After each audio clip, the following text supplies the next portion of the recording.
안녕하세요. 저는 10년간의 결혼 생활에 마침표를 찍게 된 40대 초반의 여성입니다. 고부 갈등 같은 건 저하고는 인연 없는 일인 줄 알았어요.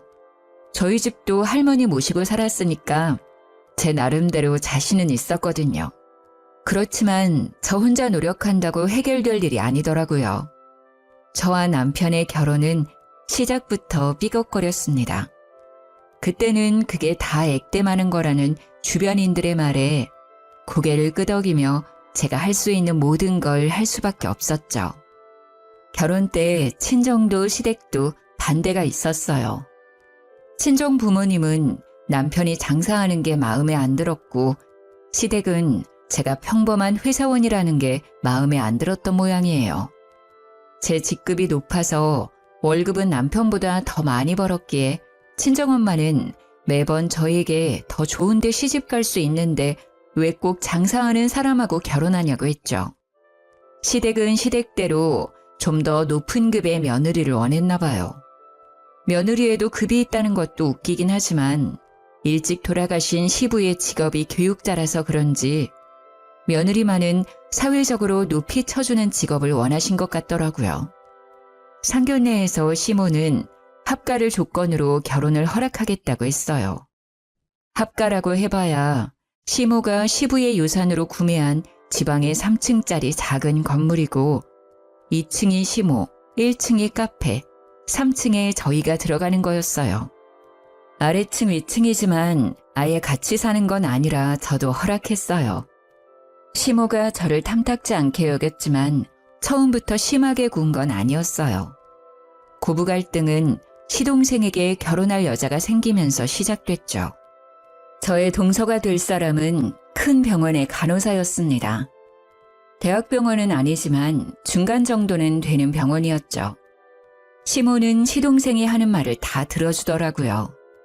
매번 동서와 시동생의 요구를 다 들어주고 저와 차별하기 시작했어요. 무슨 일이 있든 동서의 일을 두둔하는 것이 저에게는 무척 큰 스트레스였죠. 상견례 때 딱 한 번 만나본 동서는 그때도 당돌한 모습이었습니다. 제가 결혼할 때는 합가를 하기 때문에 남편이 집을 가지고 있는 쪽이었고 시모는 그걸 이유로 예단과 예물을 모두 원했습니다. 저는 예단비를 2천만 원 해드렸고 남편과 시댁의 예물로 거의 1,000만 원을 썼어요. 보통은 꾸민비라고 돌아오는 돈이 있는데 그것마저 없었죠. 친정집에서는 이런 경우가 어디 있냐며 요즘 세상에 합가까지 하는데 너무하다는 반응이었지만 저는 이제 곧 가족이 될 사이니 분란을 만들고 싶지 않았어요. 어차피 저는 몸만 들어가는 거니까 괜찮다고 생각했죠.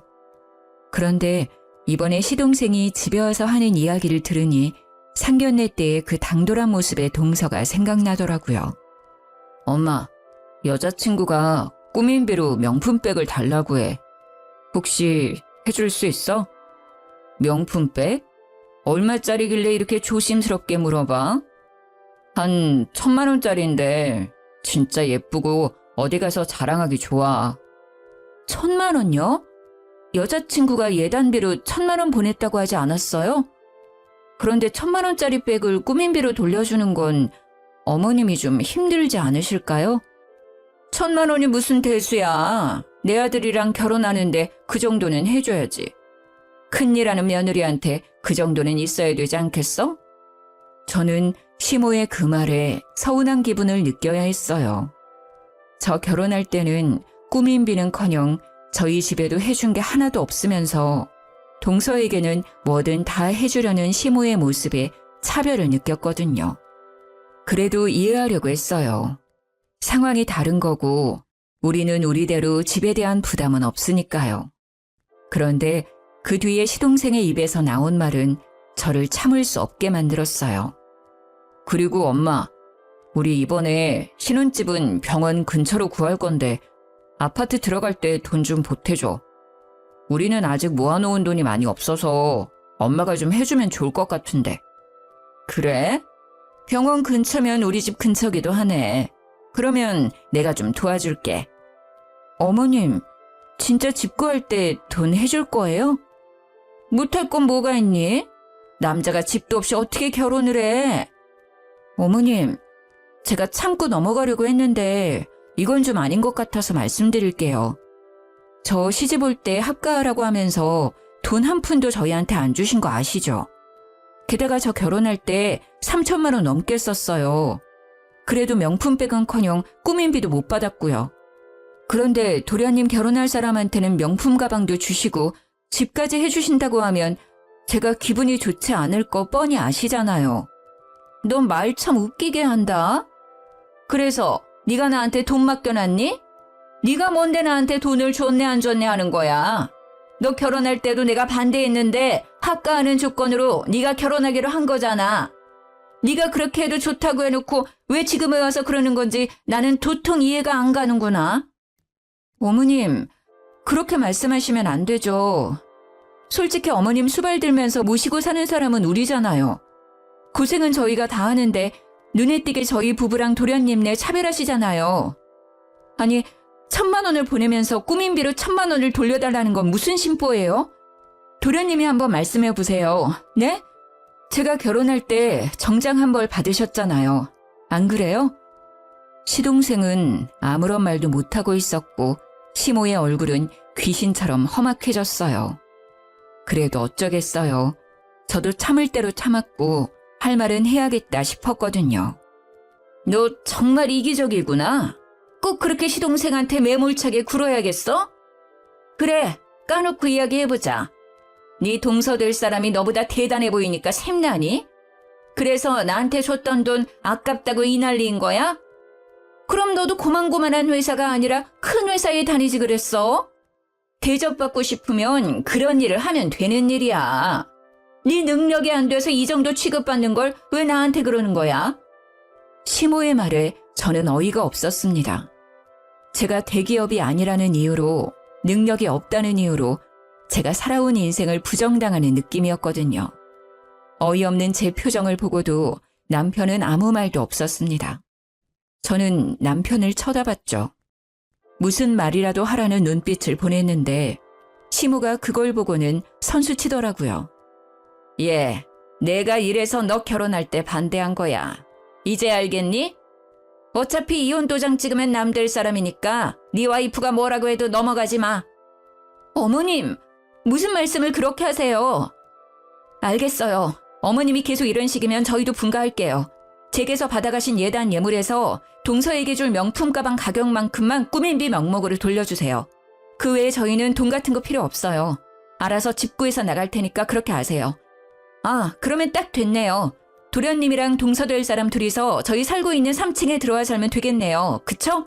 어차피 저 같은 사람보다 동서될 사람이 더 믿음직스럽지 않겠어요? 홍수, 그건 좀... 왜요? 저는 하고 있는데 와이프 고생시키고 싶지는 않으세요? 도련님도 너무하세요. 저는 무상으로 합가해서 열심히 수발드는데 대단하신 그분이 제가 하는 걸 못할 리가 없잖아요. 어머님도 저보다는 둘째 며느리가 수발드는 게 더 좋으신 것 같으니까요. 제 말에 시동생은 꿀먹은 벙어리가 됐어요. 시모는 저를 물끄러미 바라보더니 한숨을 푹 쉬더라고요. 분가는 절대 안 된다. 네가 맏며느리이고 합가를 조건으로 결혼한 건 엄연한 약속이야. 그러니 둘째가 말한 명품 가방이랑 집 구할 때 쓸 돈은 없던 걸로 해. 앞으로 둘째네 지원은 안 하는 걸로 약속하마.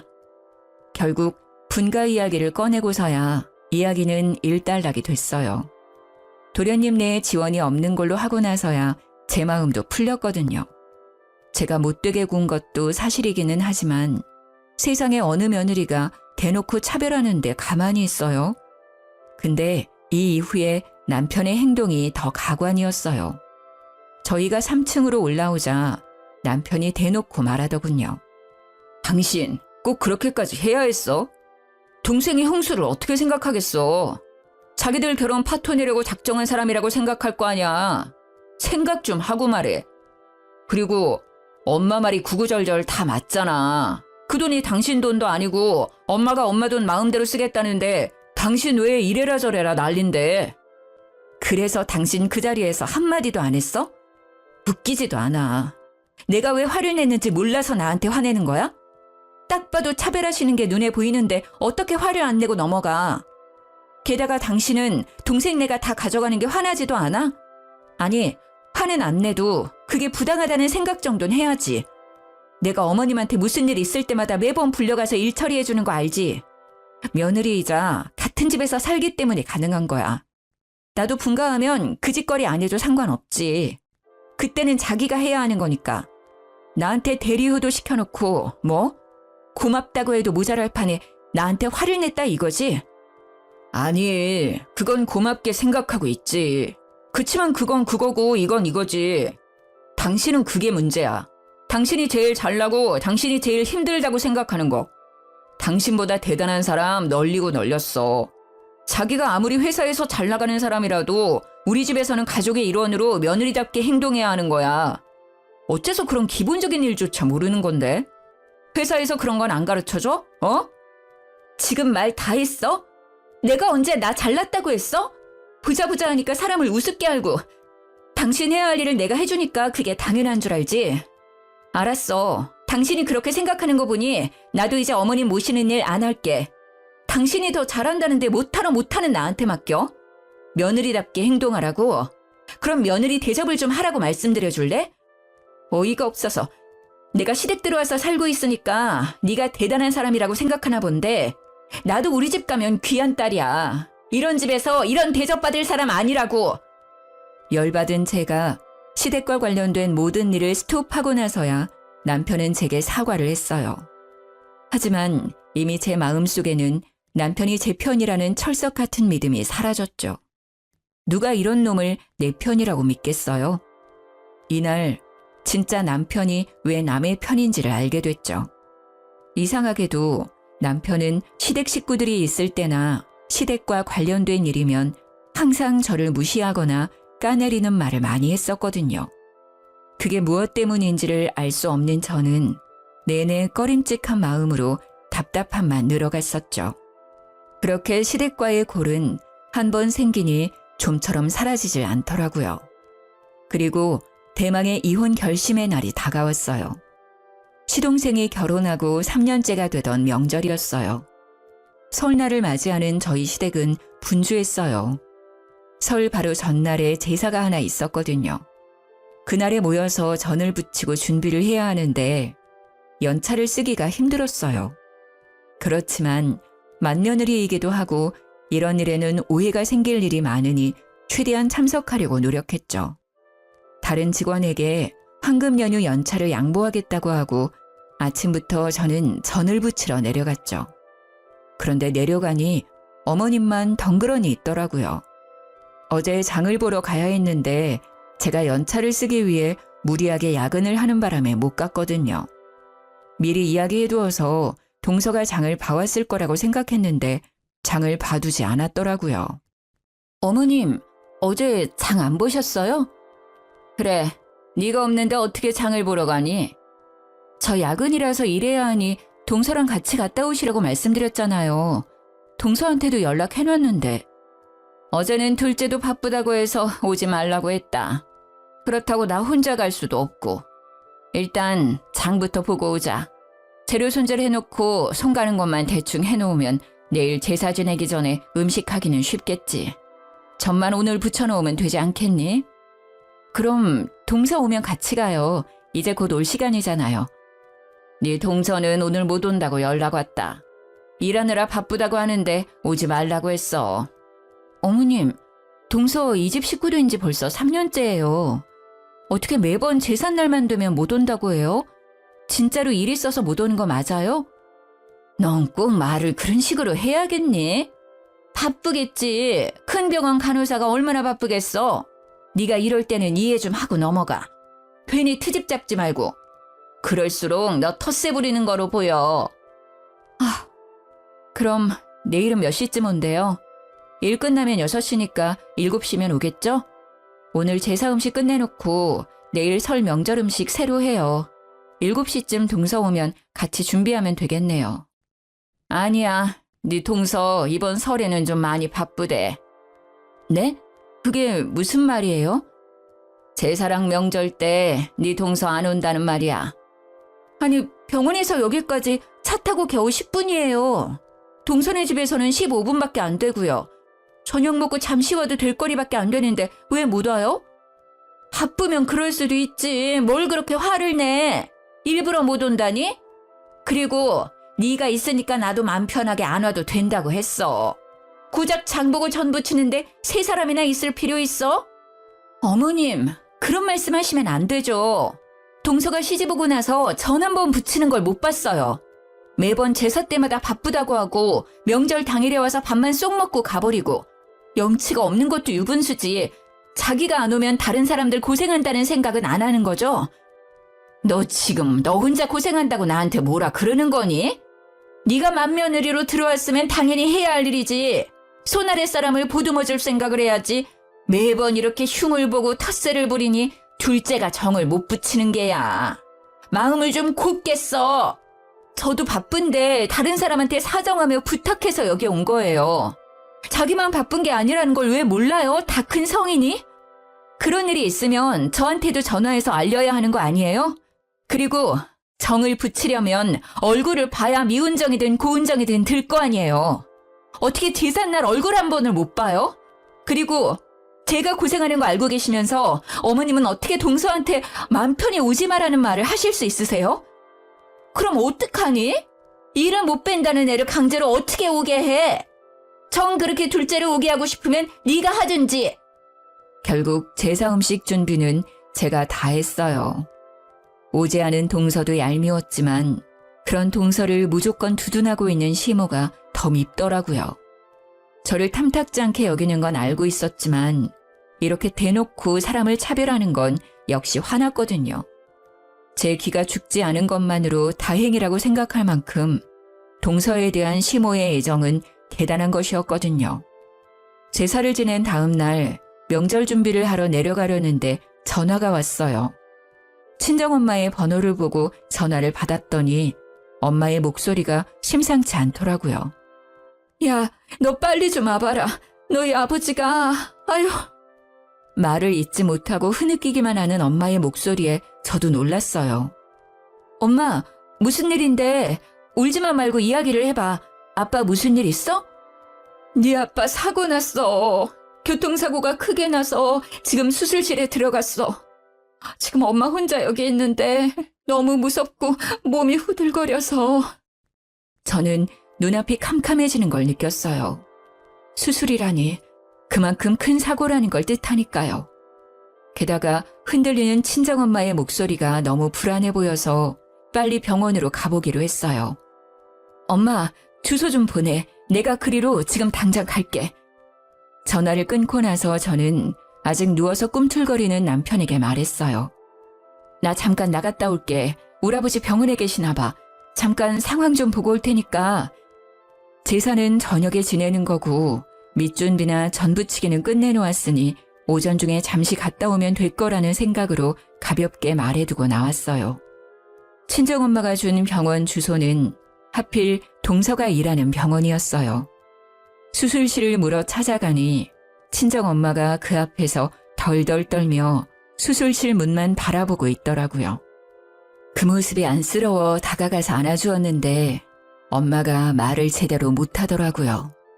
워낙에 마음이 여린 분이신데 아버지가 크게 다치셨으니 너무 놀라 그럴 수도 있겠다 싶은 마음에 동서가 오늘 일한다고 했으니 동서에게 물어보기로 했어요. 아무래도 비전문가인 우리보다야 잘 알 테니까요.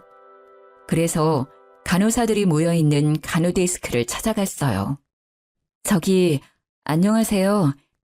혹시 이하나라는 간호사가 어디에 있는지 알 수 있을까요? 이하나 간호사요? 혹시 무슨 일 때문에 찾으시는지 여쭤봐도 될까요? 아, 저는 이하나 간호사 친척인데요. 저희 아버지가 교통사고로 수술방에 들어가 있는데 상태가 어떤지 물어보려고 찾아왔어요. 제 얼굴 보면 알 텐데. 아, 그러셨어요. 그런데 어쩌죠? 오늘 이하나 간호사 연차 쓰고 쉬는 날이에요. 여기에는 없으니 전화해서 한번 물어보세요. 전화번호는 아시죠? 아, 네, 알고 있어요. 아, 전화부터 하면 되는 걸 저도 정신이 없어서 여기부터 찾아왔네요. 고마워요. 그렇게 말하고 돌아선 저는 찜찜한 생각에 좀처럼 자리를 뜰 수 없었어요. 오늘까지 분명히 일을 한다고 했던 동서가 연차를 쓰고 오늘 출근을 안 했다는 게 거슬렸거든요. 거짓말을 하고 도대체 어디로 갔을까 하고 생각하던 찰나 뒤에서 간호사들끼리 모여서 하는 이야기가 들리더라고요. 하나쌤, 오늘 친정 간다고 하지 않았어? 응, 친정 간다고 어제부터 완전 신나 있었지. 진짜 부럽다. 잘들 봐도 시집은 이쌤처럼 가야 하는 거야. 봐, 1,000만 원쯤 되는 명품 가방에 명절에 친정까지 가게 해주는 시어머니가 세상에 어딨어. 정말 모든 여자들이 원하는 결혼이 이거지. 진짜? 이쌤 정말 남자 잘 잡았네. 남자가 그렇게 쫓아다녔다면서? 남자 집도 꽤 잘 산다고 하던데. 완전 좋겠다. 간호사들끼리 하는 그 이야기를 옆에서 듣고 있던 저는 순식간에 화가 머리 끝까지 오르는 것이 느껴졌어요. 저한테 모든 일을 맡기고 연차 쓰고 친정 간 동서도 사주지 않겠다고 했던 명품백을 사준 시모도 시댁 식구들 일이라면 제 탓부터 하고 보는 남편도 모든 게 진절머리가 나더라고요. 싹 다 갈아엎어버리고 싶을 만큼요. 열이 받아 어떻게 이 인간들에게 복수할까 하고 생각하는 찰나 시모에게서 전화가 왔더라고요. 얘, 너 오늘 제삿날인 거 모르니? 생각이 있는 애야 없는 애야? 지금 일도 안 하고 어디 가서 자빠져 놀고 있는 거야? 빨리 집으로 와서 제사 음식 마저 만들어. 어머님, 친정아버지 교통사고 나서 지금 병원 와 있어요. 지금 수술 들어가셔서 상황 보고 갈게요. 어차피 수술 들어가면 수술하는데 시간 걸리잖아. 그 시간에 집에 와서 음식 해놓고 가. 그리고 사부인이 거기 계실 텐데 너는 왜 갔어? 사부인이 다 알아서 하실 테니까 너는 거기서 농땡이 피울 생각하지 말고 제사상이나 차리러 와. 넌 시집을 와놓고는 아직까지 친정 챙기면 어떡하니? 그러니까요. 시집을 온 주제에 제삿날이며 명절날에 꼭 친정에 가는 동서한테도 그 이야기 들려주세요. 뭐? 무슨 소리 하는 거야? 걔는 오늘 일한대. 그래서 못 온다니까? 지금 저한테 거짓말 하시는 거예요? 진짜 어이가 없어서. 저 지금 동서병원이에요. 아버지 상태가 심해서 이 큰 병원까지 왔는데 세상에 동서가 연차 쓰고 친정 갔다네요. 그것도 시어머니가 그렇게 하라고 했다는데 그럼 3년 내내 어머님이 동서 집에 보내주신 거예요? 그래놓고 친정아버지 아파서 수술실 들어간 저한테는 당신네들 제사 허드렛일 해주러 오라고요? 내가 왜요? 내가 왜 가야 되는데요? 너는 맏며느리잖니. 네가 없으면 제사를 어떻게 지내? 맏며느리는 그 집 귀신이 돼야 하는 법이야. 너한테는 친정보다 시댁이 우선이 돼야지. 맏며느리 취급도 안 하면서 맏며느리요? 다 필요 없고요. 저 안 가요. 오늘 제사상 어머님이 차리든 남편이 차리든 누구든 차리라고 하세요. 저는 뭐라고 말하는 시모의 전화를 신경질적으로 끊어버렸어요. 화가 나서 씩씩거리다가 갑자기 그런 생각이 들었어요.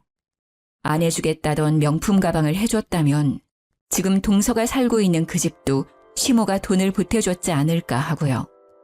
아닐 거라고 생각하면서도 마음이 계속 그 생각만 들더라고요. 다 해주고도 나한테 비밀로 한 거라면 집도 똑같이 해줬을 테니까요. 아버지 수술이 끝나고 친정엄마의 상태도 괜찮아졌어요. 저는 엄마가 먹을 만한 걸 사오겠다는 핑계로 병원 밖으로 나왔어요. 그리고 그 길로 동서가 사는 아파트 입구의 부동산으로 향했어요. 동서가 신혼집으로 들어간 뒤 계약할 때 공인중개사가 너무 좋았다는 말을 듣고 저도 명함을 받아놓은 적이 있었거든요. 이름이 특이해서 기억에 남았어요. 저는 집을 보는 것처럼 해서 그 부동산으로 들어갔어요. 안녕하세요. 아파트 좀 알아보려고 하는데요.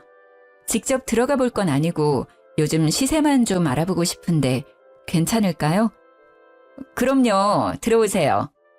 네, 이 아파트 사려면 역시 대출을 껴야겠죠? 비싸서 대출 안 하고 사는 건 어려워 보여서요. 그래도 대출 없이 사가는 분들도 계시죠. 저 김성현이라고 여기서 계약한 사람이 저희 시동생인데요. 사장님이 잘해주셨다고 해서 저도 이쪽으로 온 거거든요. 아, 그분 기억납니다. 시간이 지났어도 잊지 못하죠. 시어머니가 같이 와서 계약할 때 현금을 주고 가시더라고요. 그런 상황이 저도 처음이어서 신기하게 생각했죠. 송금을 할 텐데 현금을 뽑아서 가지고 오는 일은 잘 없거든요. 결국 시모가 동서의 집까지 지원해줬다는 걸 알게 된 저는 분노와 화로 얼굴이 달아오르는 것이 느껴졌어요. 저와 동서를 차별하는 시모의 행동이 치를 떨 만큼 역겹고 짜증났으니까요. 병원으로 돌아온 제 전화기는 낮 12시를 넘어가기 시작하니 불이 나기 시작했어요. 저는 아버지 병상을 지키며 시모와 남편의 전화를 모두 무시했죠. 전화 받을 필요가 없잖아요. 어차피 식모처럼 부려먹으려고 전화질 하는 건데 제가 받아봤자 좋은 소리 못 들을 테고 제 기분만 더 더러워질 테니까요. 친정엄마를 집으로 보내 재운 저는 아버지 병실에서 하루를 보냈어요. 그리고 다음 날 친정엄마와 교대해서 친정집에서 씻고 백화점으로 향했어요. 그리고 저에게 주는 선물로 1,000만 원이 넘는 명품 가방을 질렀어요. 무슨 돈으로 샀냐고요? 곧 있으면 시모 칠순이거든요. 칠순 때 여행 보내드리려고 남편과 함께 넣던 적금을 깨서 샀어요. 그 가방을 사는데 속이 얼마나 시원한지 평소 같으면 그렇게 비싼 가방 어디 필요하냐고 했겠지만 그날은 정말 가슴에 응어리가 확 씻겨져 내려가더라고요. 그리고 그 가방을 메고 시댁으로 향했어요. 언제까지고 무시할 수는 없죠. 가서 직접 제 생각을 말해드리는 게 당연하다는 생각이 들었어요. 시댁에 들어가자 남편이 불같이 화를 내며 제게 따지더라고요. 당신 도대체 어디 갔다 온 거야? 제사며 명절 차리며 다 무시하고 잠깐 나갔다가 온다더니 하루 종일 전화도 안 받고 아예 외박까지. 거기다가 이 카드 내역은 또 뭐고? 무슨 쇼핑을 1,000만 원을 넘게 했냐고. 당신 미쳤어? 그 돈이 어떤 돈인지 알면서 쓴 거야? 그래, 그 돈이 어떤 돈인지 잘 알고 썼다. 왜? 당당한 제 모습에 남편은 당황한 건지 기가 찬 건지 말을 못 하더라고요. 시어머니 칠순 때 여행 보내드리려고 모은 통장이잖아. 근데 이제 그거 필요 없게 돼서 내가 썼어. 그리고 내가 어제 왜 제사 명절 참석 못하는지 어머니한테 자세히 말씀드렸는데 못 들었나 봐? 뭐? 무슨 일 있는데? 큰일이야? 아무리 그래도 그렇지 적금은 왜 깨서 쓴 거야? 가방 말이야. 명품 가방. 어머니가 나한테 거짓말 하셨더라고. 동서한테 명품 가방 안 사주겠다고 하셔놓고선 사주셨더라고. 그럼 난 뭐야? 이 집구석에서 아무도 나 안 챙겨주면 나라도 날 챙겨야 하잖아. 그래서 나한테 명품 가방 선물했어. 어차피 어머니 칠수는 여행 안 보내드릴 거거든. 명품 가방? 설마 그런 이유 때문에 그 돈을 다 쓴 거야? 동생이잖아. 이해 좀 해. 왜 당신은 매번 동서 이야기만 나오면 혼자 자폭이야. 자격지심이라고. 열등감 가져서 이렇게 행동하는 거야. 열등감? 가짜는 소리 하고 있네. 누가 누구한테 열등감을 가져? 웃기고 있네. 열등감이 아니라 분노야. 어머니가 동서와 나에게 가지는 차별에 대한 분노. 일은 있는 대로 내가 다 하는데 항상 좋은 건 다 동서가 가져가잖아. 그리고 제일 문제는 당신이야. 와이프가 이런 부당한 대우를 당하고 있는데도 와이프 탓만 하는 당신. 그때 시동생과 동서가 들어오더라고요. 차례가 다 끝나고 식사하러 온 거겠죠. 친정집에서 편안하게 놀다가 돌아와서는 아무것도 모르는 표정으로 제게 인사하더라고요. 가증스럽기까지 하더라고요. 내가 다 알고 있다는 걸 모르겠죠. 동서 왔네? 잘 왔어. 친정아버지 어제부터 입원해 있거든. 동선의 병원에.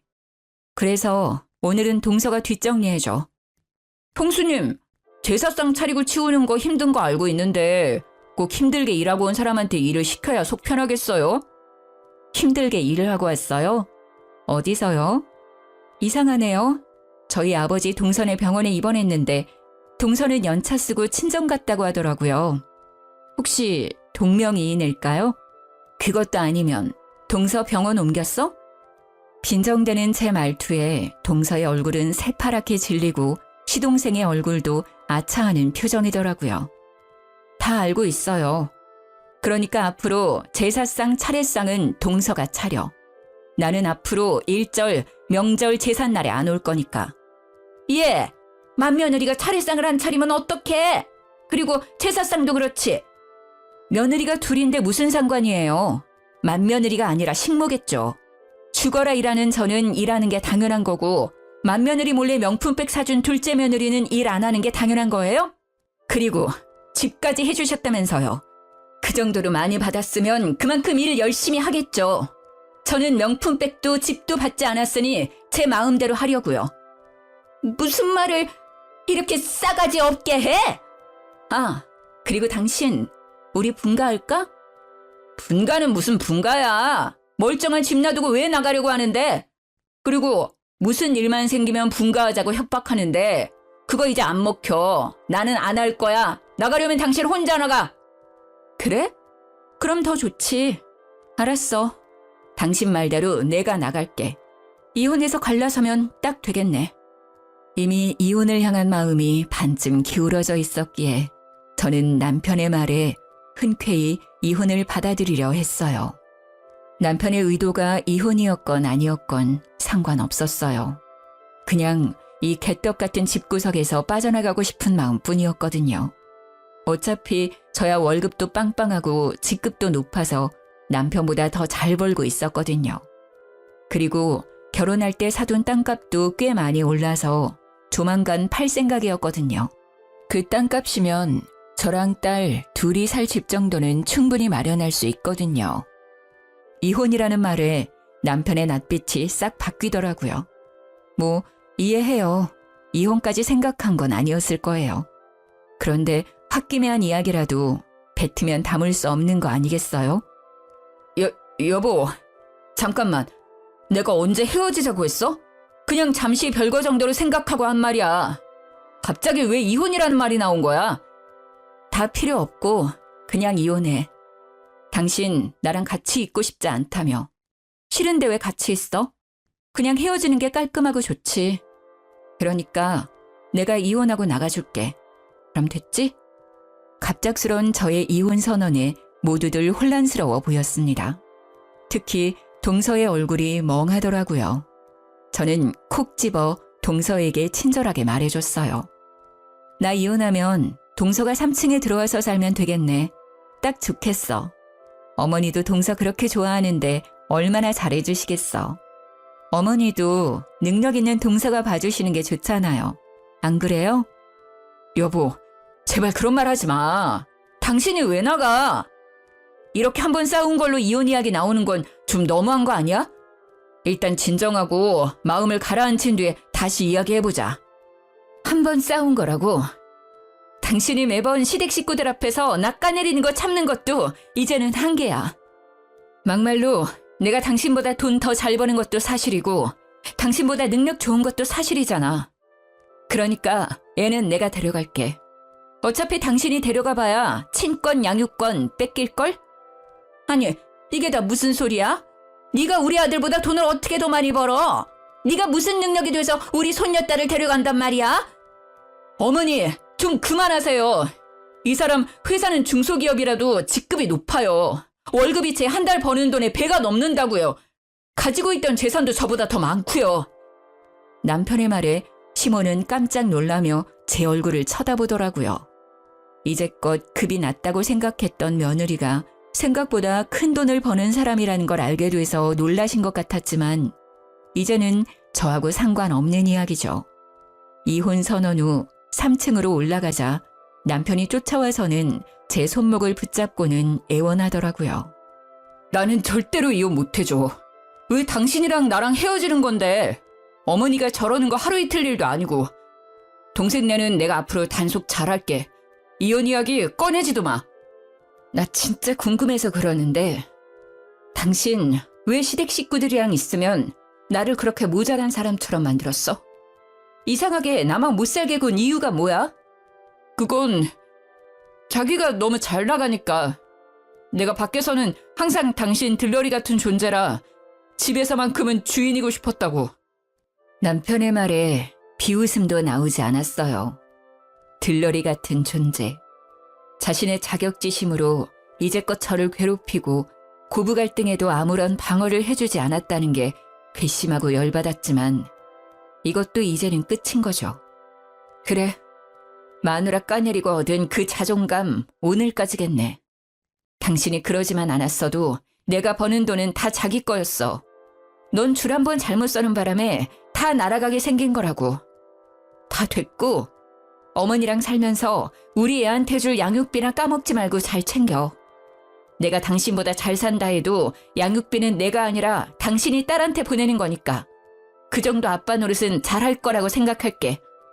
망연자실한 표정의 남편에게 저는 마지막 한 방을 때려줬어요. 그리고 내가 시어머니랑 동서 때문에 자기랑 이혼하는 거라고 착각하는 것 같은데 아니야. 내가 이혼을 택한 이유 중에 50%는 당신 때문이거든?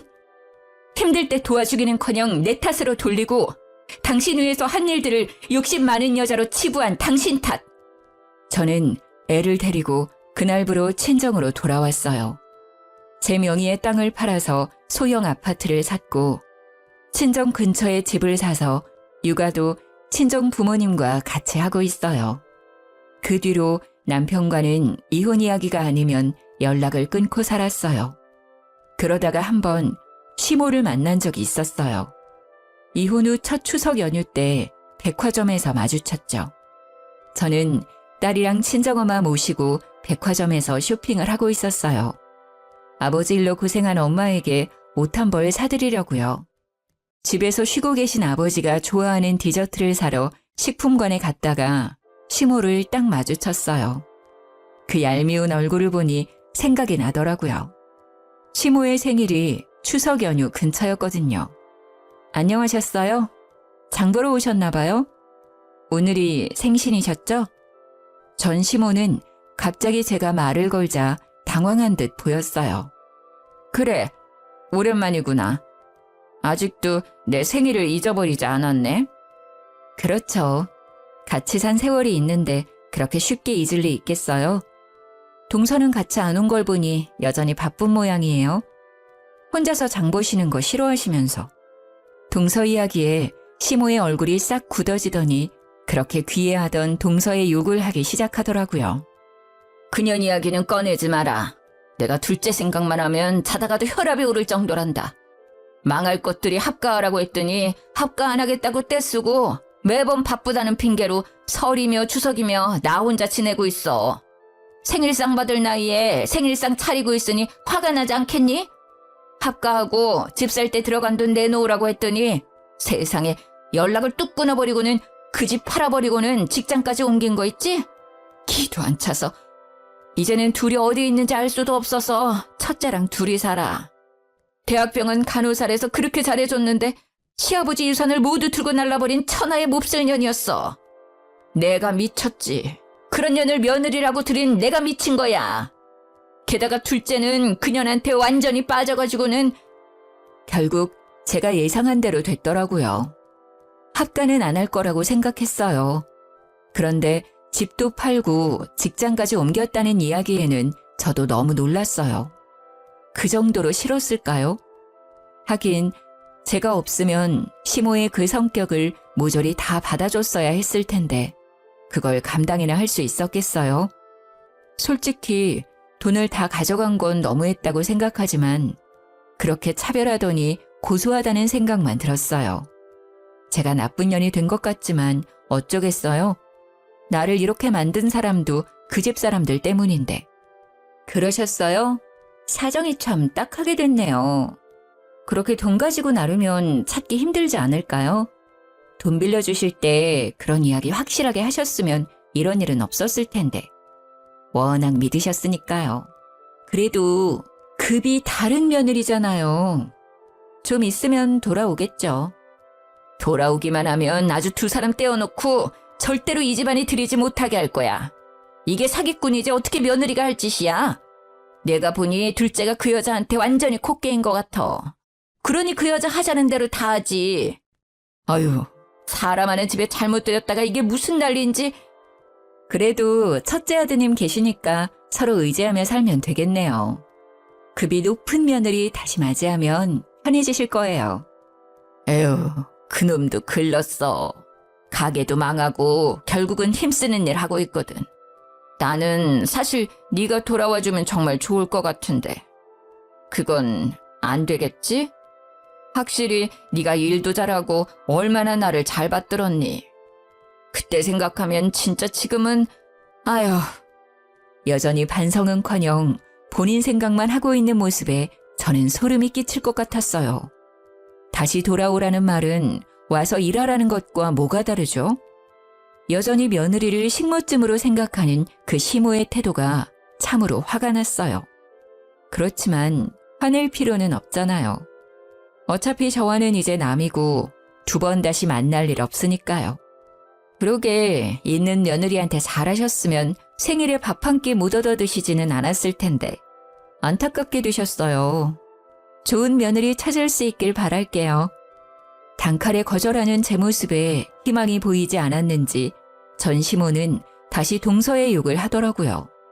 내가 그 망할 년 때문에 다 잃은 거 생각하면 딱히 둘째 며느리 때문에 모든 걸 잃은 건 아니지만 전 시모는 여전히 그렇게 생각하고 있더라고요. 그렇게 만든 건 본인 스스로였음에도 여전히 남 탓하는 모양새가 참 보기 웃겼어요. 살펴가세요. 저희도 이제 곧 가봐야 하거든요. 아버지 좋아하는 디저트 사고 엄마 옷 한 벌 사드리러 나온 거라서요. 그럼. 시모가 제 뒤로 보이는 딸과 친정엄마를 쳐다보더니 한숨을 푹 쉬더라고요. 손녀와 외할머니의 다정한 모습이 부러워 보였나 봅니다. 어쩌겠어요. 버스 떠나고 손은 들어도 멈춰주지 않으니까요. 일하며 오가는 길에 자주 보던 전 남편 가게는 폐업 신고되어 이제는 다른 가게가 되어 있더라고요. 나중에 이야기 들어보니 장사가 잘 안 돼서 접고 지금은 힘쓰는 일 하고 있다고 하더라고요. 그래도 양육비 꼬박꼬박 보내주는 건 참 다행이죠. 고부 갈등과 남편의 자격지심으로 이혼한 저에게 재혼은 솔직히 꿈도 꾸지 못할 이야기였는데 최근에는 재혼을 앞두고 있어요. 그 집은 제사도 없고 며느리 될 사람도 저 하나뿐이라 부담스럽지도 않고요. 시모들 뿐이 도시 사람이라서 그런지 며느리에게 기댈 생각도 하지 않고 어떻게든 아들 내외에게 더 해줄 것만 생각하시는 그런 좋은 분이세요. 재혼 상태도 저와 아이를 많이 아껴주고요. 그런 모습 덕분에 저도 재혼을 선택하게 됐어요. 좋은 소식을 앞두고 이렇게 글을 쓰게 되어 저도 기분이 좋네요. 일단 힘든 일들을 모두 떨쳐냈다는 홀가분함이 제일 큰 것 같아요. 고부 갈등의 아픔을 딛고 새롭게 시작할 저를 응원해주세요. 긴 글 읽어주셔서 감사합니다. 모두들 행복한 날 보내세요.